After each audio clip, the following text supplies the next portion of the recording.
So what do we take away from Pedagogy of the Oppressed? It is a rich, rich book.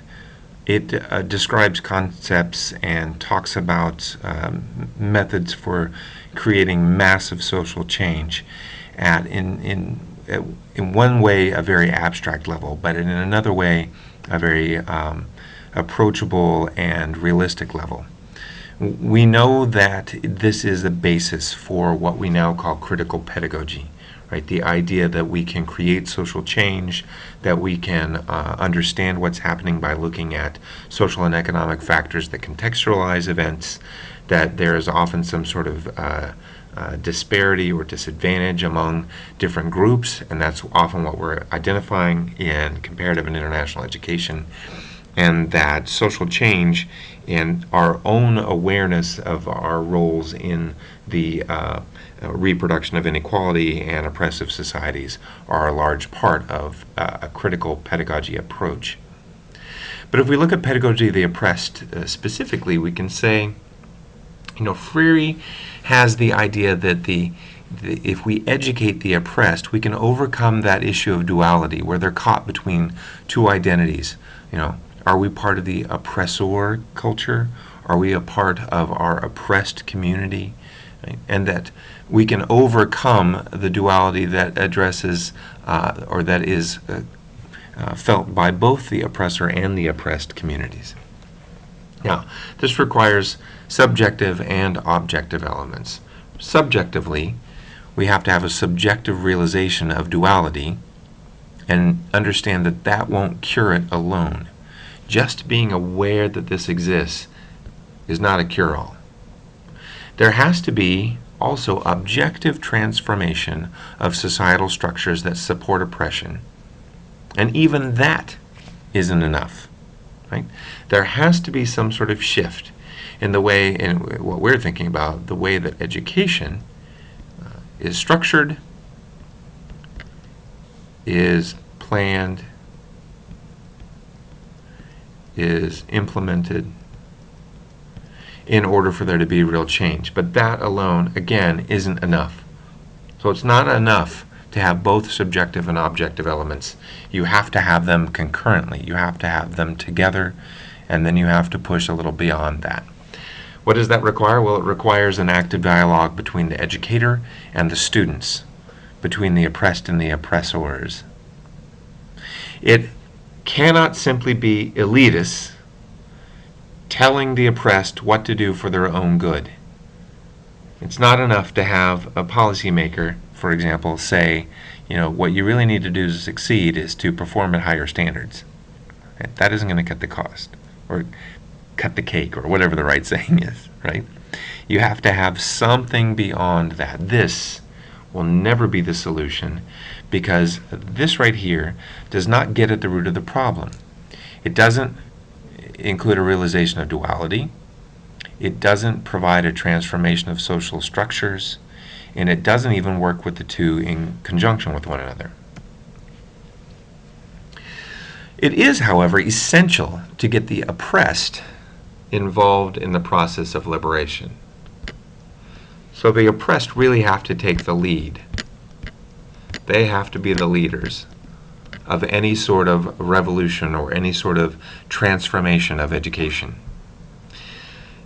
First of all, there has to be some way to determine the oppressed's needs. And the oppressed themselves are often the best equipped to do that because they recognize what their needs are. It's helping themselves to understand how to articulate that is one of the more difficult things. The oppressed need to be informed of their options. Then they need local involvement so that the process continues after, for example, external aid programs wind down. This is something that we often call sustainability. Right? You have to have sustainable reform in order to have successful reform. You must be humanist, not simply humanitarian. In other words, the false generosity of the oppressor doesn't end oppression. Philanthropy doesn't end oppression. Sympathy doesn't end oppression. Contributions don't end oppression. Sending a container box full of pencils, erasers, and books doesn't end oppression. If we take it up a level, global aid and development programs don't end oppression. All of the things we read about from the UN and UNESCO don't end oppression. It's not enough to simply throw money at the problem. You have to set up structures that empower the population. And this is the whole population, not just the oppressed, not just the oppressors.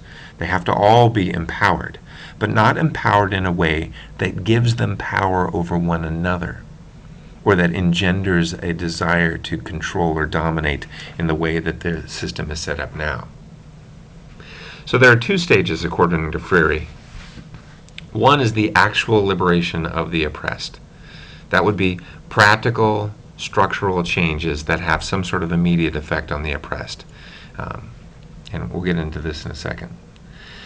Secondly, deep structural changes to society. In other words, throwing out those myths that we just went through, those two different sets of myths. Myths related to education, myths related to the oppressors. Right? And that will help to eliminate the duality. Now, one of the things that I think a lot of people who talk about Friere tend to ignore is this very important point that he makes, that the oppressed must physically secure their freedoms and restraints must be imposed on oppressors. Right? Physically secure their freedoms and restraints being imposed on oppressors. I want you to comment on this. What do you think Friere means when he says that the oppressed must physically secure their freedoms and that restraints must be imposed on oppressors? This is going to be a key idea of what the pedagogy of the oppressed is. Okay? Key idea. But your interpretation of that is going to also be key. So I'd like to hear more about that. That will be the most important response you'll give me for this screencast. Now, if you're wondering what all these words are, let me just say this is a way to in some ways, summarize some of the discussions that we've been having in the first couple of weeks of the semester. These are all key terms, phrases, concepts associated with globalization and educational equity. Some of them came up in our reading of Pedagogy of the Oppressed, right? Some of them came up in other readings that we've had leading up to this. Some of them are key concepts that we haven't addressed specifically yet, but are going to be important to talk about as we move forward in our Globalization and Educational Equity course. So, tell me what you think this means from Pedagogy of the Oppressed. Tell me where you think we are in terms of our list of concepts and ideas and key phrases. And I'm looking forward to your discussion on the course site discussion forum.